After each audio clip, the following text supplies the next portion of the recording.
Something I am well known for here is that I don't have a car. This is not a shock to you. My Presto card is my favorite thing in the entire world. But I can imagine for a second what happens when your car breaks down. You call the mechanic and say that there's a problem with the car. The flux capacitor is broken, I don't know. Maybe we have to get it towed in.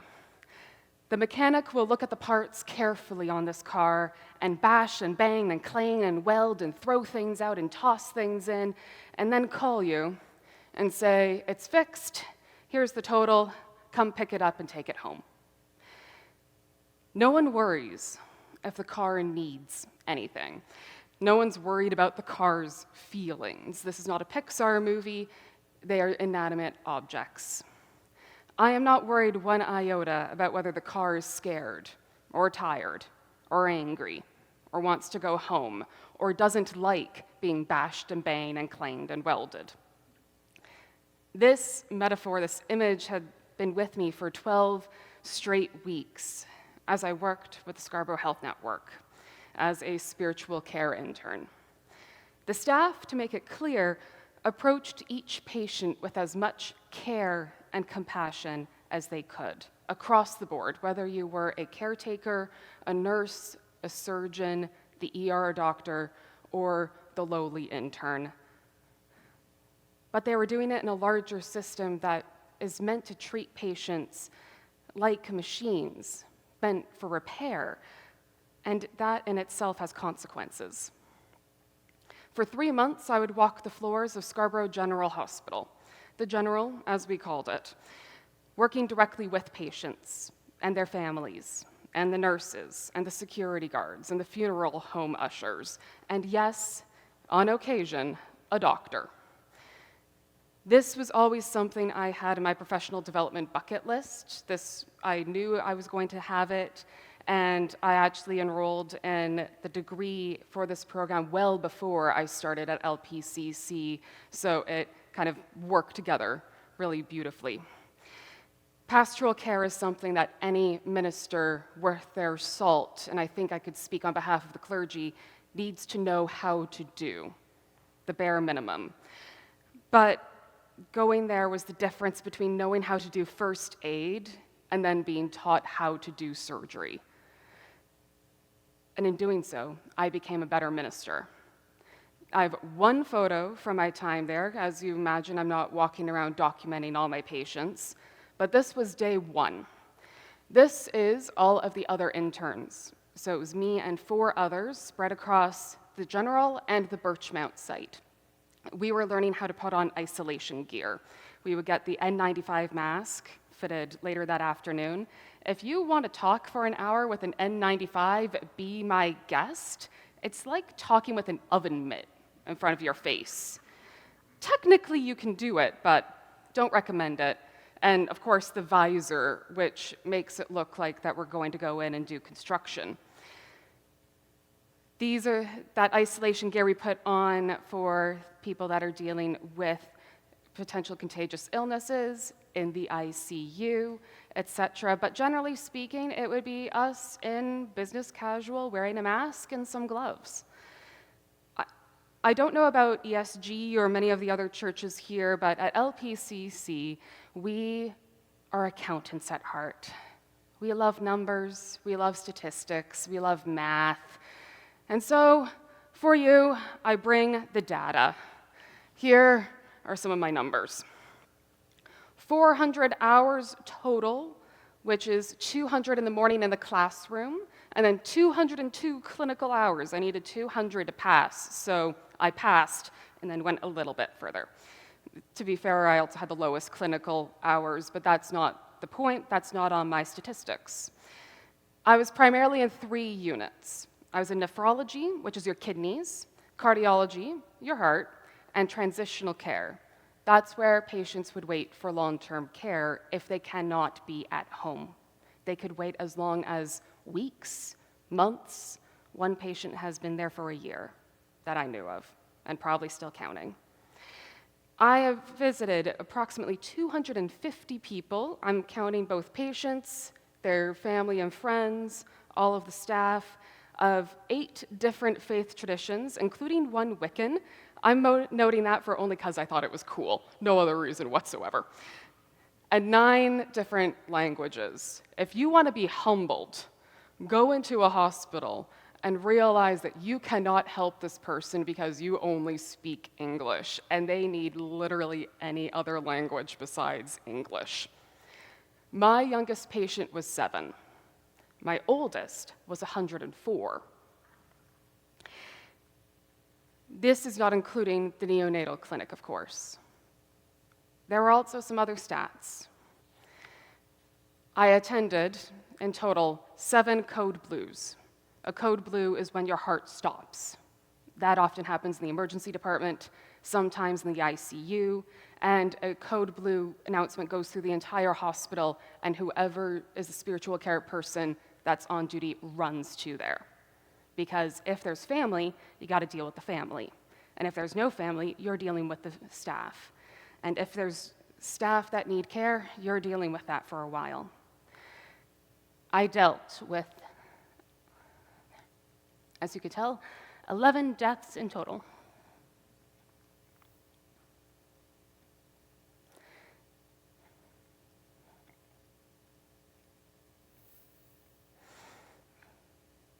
Including 4 miscarriages. My youngest death was 28. That was an overdose. My eldest was 98, after a month-long in palliative care, passing peacefully with his family by his side and his funeral plans in order. And as you can tell, I used approximately 3 boxes of tissues myself.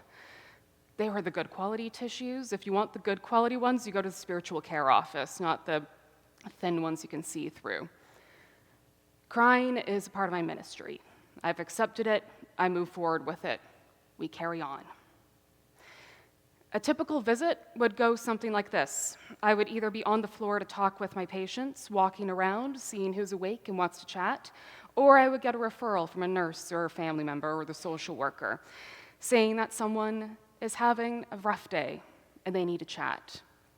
And so I would go in and I would introduce myself and say that the doctors and the nurses and all of the team, they're there to take care of your body and your mind. And well, in spiritual care, we take care of everything else. The feelings, the memories, the family, how everything is sitting with you. And so, how are you feeling today? For a moment, I want you to just close your eyes and imagine that you're a patient. For some of you, it might be a little bit more easier than others. But never mind the reason that you're there. Your flux capacitor is broken and needs replacement. You're now in the hospital. You're there for a week. Your family comes in once, maybe twice. After all, they are running around. You share a room with 3 other patients. You're wearing a thin hospital gown that is open at the back. And very rarely do you get a second one to have this thing called privacy. No, there's no privacy in the hospital.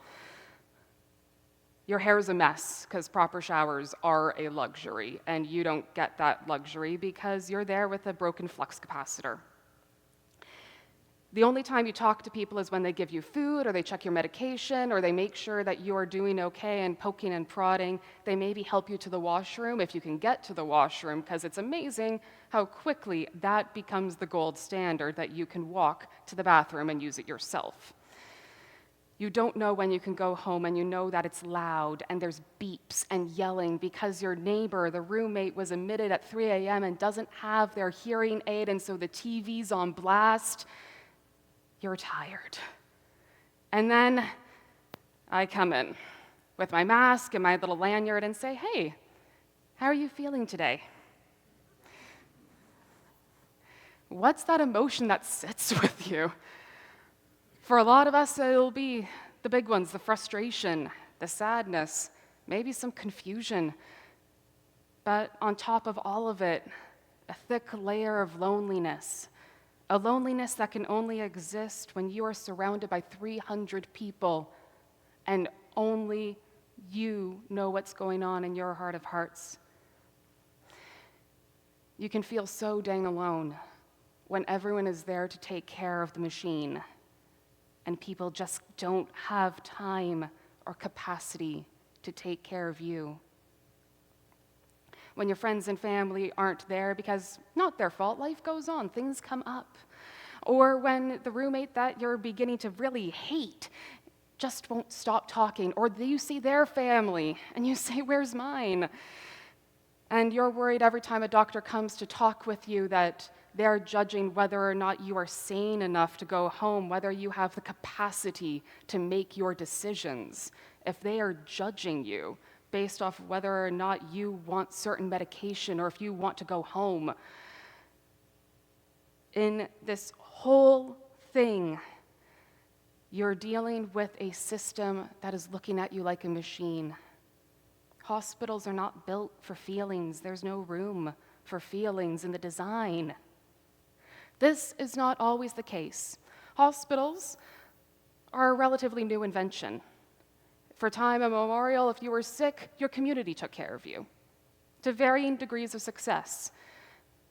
By the Middle Ages, if you had a mental illness or a long-term physical illness, monasteries and convents would care for you. You would go where the monks and the nuns are, and they would take care of you. And then as time drew on, they realized that the religion part's important, but we've discovered things. We have germ theory now. We've discovered how smallpox is spread. We know how to cure people with medication. Let's put them in buildings designed to take care of the body, because that is what hospitals are designed for. They use math to determine the greatest way to keep the greatest number of patients alive possible using the least amount of resources. Cramming roommates together in the best capacity, figuring out the least number of nurses that you need to get the job done, and we have seen how well that has gone. It is going to be a matter of time before it blows up in our face, and if it hasn't already, and I think we can safely say that a lot of people agree this is not the way it works. This is not working for anybody. They were designed to collect everything you would need to fix a patient's body in one place, to allow the patient to be the car. You could bring all the tools to fix the machine, replace what you need to replace, and then move the patient out as quickly as possible. And then the whole cycle repeats. There is no room for that shocking, horrific reminder that humans aren't machines. Jesus' time, as we hear with the story, without hospitals and surgeons, well, it was probably a little bit worse. Like I said, germ theory wasn't a thing yet, and there were no wheelchairs, so you work with what you got. Our story is around a man who can't walk. I know we've talked about what it would have been like to be disabled in Jesus' time, but to sum it up, it wasn't good. It was horrible. Before modern medicine, before modern society, there was no such thing as disability payments or wheel-trans or accessibility mandates. You got what you got, and people would give you anything out of the goodness of their heart or their own faith mandates. But you worked with what you had, and honestly, it wasn't a lot. The people around him had to become his circle of care. Circle of care is a relatively, not terribly recent model. It's been around for a few decades. And circle of care is where we bust the myth that it's not like Grey's Anatomy, where it is one patient surrounded by a bunch of doctors, and then we go home. There's always nurses doing everything. So if you do not see everything on that bubble, that's because the circle of care, if you have the patient in the middle, around the side you have everyone else. These are the people that are involved in making healing happen. They're your family and friends. They're your physicians. They're your volunteers in the hospital. They're your occupational therapists and physiotherapists, your physicians, the pharmacists, the social worker, the PSW. Everybody, dozens of people working to get one patient good enough to go home. And spiritual care is right in the middle. The circle of care that surrounds people is the important reminder that we are not able to take care of just the body, just the brain, without taking care of the rest of us.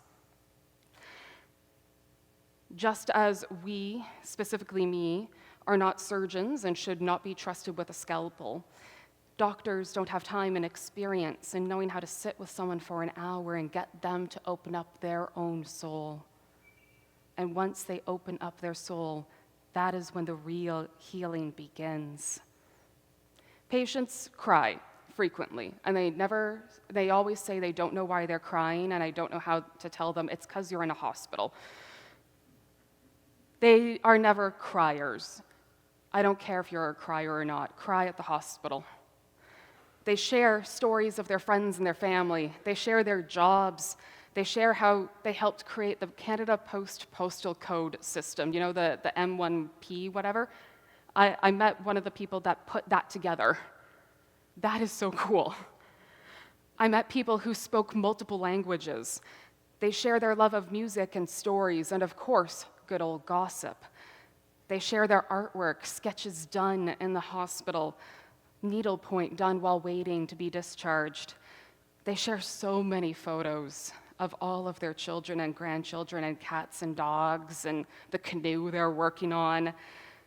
They share the church that they play the pipe organ in, moving their hands and feet because they still remember how to play it even when all they have is the music coming from the church iPad on palliative care. They share stories of going to that first Pride parade, the very, very first one, when it wasn't a Pride parade, it was a Pride protest, and of going to every single one afterwards. They share how they met their partners. And look, I say this knowing a lot of us met our partners online in my generation. It's not the same as hearing that you met as schoolmates in elementary school dipping your hair in ink, and I think he stole that from Anne of Green Gables, that's not the point. How they met at school dances. They met as the only two from a tiny village in Greece who came here. They share the bits that make them human. Of course, it's not all happiness. You're not there because things are going well. They say how much they miss that family, how the grandfather died in the same room the father's in now. They talk about how they've taken care of loved ones for 20 years, and they cannot do it alone for one more day. They will walk out of this hospital and abandon their family member because they know they cannot do it alone anymore. They share how it was a grown son who gave the fat lip, and because of that, she'll miss the daughter's wedding. They share how they've been in long-term or waiting for long-term care for 108 days and counting. They share the complicated feelings around a miscarriage because they lose and they grieve, but also they have 3 more at home and they can't afford. They share they're not afraid of death. They're okay. They share they're terrified. They share and share and share. Wave after wave after wave of these stories hit me and all of the others for 202 hours, and we're hanging on for dear life. If it looked like on some Sunday mornings that I was run over by a truck, it's because I darn well felt like I was run over by a truck. Why bother doing any of this work? Why bother investing hospital resources and space in spiritual care?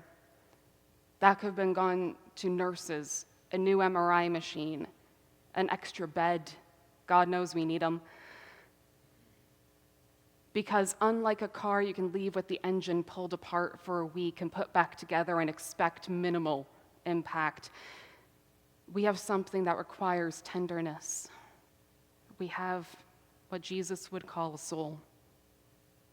Spiritual care studies over the past number of years have shown better health outcomes for patients, including shorter stays, better treatment efficacy. The medication works better. The treatment works better. Improved quality of time at the hospital, regardless of religious affiliation or beliefs. You do not need to have a belief system to need spiritual care. You just need to breathe. You just need to be a human and let us do the work.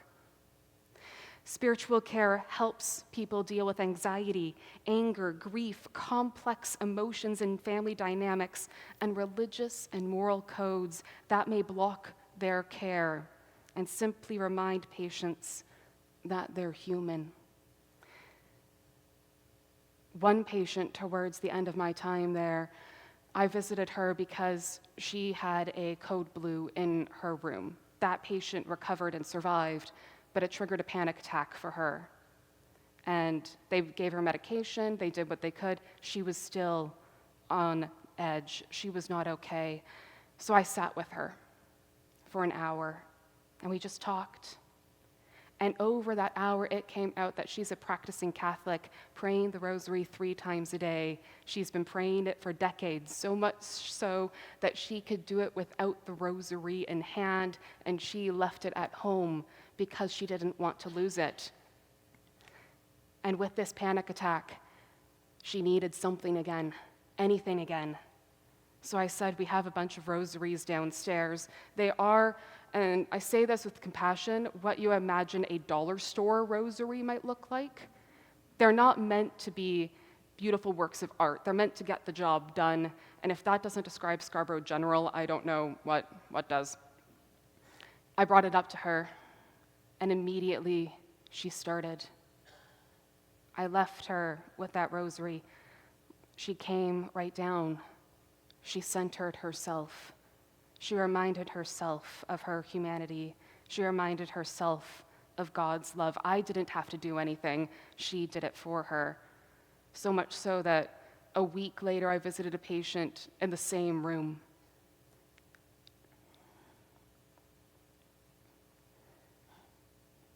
My new patient had the rosary from the old one.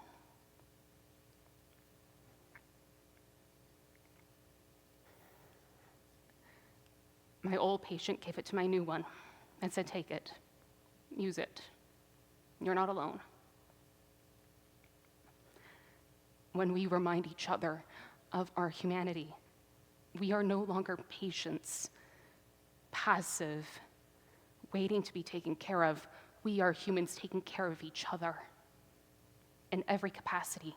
That is the beauty of the work that we do. That's the beauty of today's gospel, where the friends of our paralyzed man knew that he would need care. Now, they could have done the statistics, they could have done the math, and they said, I'm so sorry, it would take too much work to get you in front of Jesus. Let's try another day. Or we would have to break the roof open, bash a wall. It gets complicated. But they said instead that the numbers mean nothing here. The stats mean nothing here. What we are going to do is literally break the roof open for our friend who needs Jesus. And if that is not a friend, then I don't know what is. They saw their friend, they saw his humanity, and they knew that his humanity, that love, outweighed everything else. We can use all manner of statistics and studies and math to say, what is our role here? Indeed, why do I bother doing any of this? It was beautiful, it was wonderful, but I also know I couldn't do it full time. It made me miss this place. In places like this church, in communities, our job is not to hold the scalpel. Our job is to remind everyone of their humanity. Our job, our one job, is to love and to serve, to seek justice, resist evil.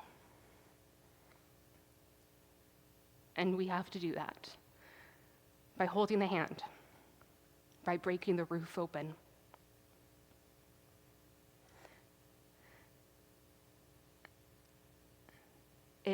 puts us in a very special place here at LPCC, at every other church that I have seen, at every synagogue and mosque and temple, at every family gathering, and at every activist rally.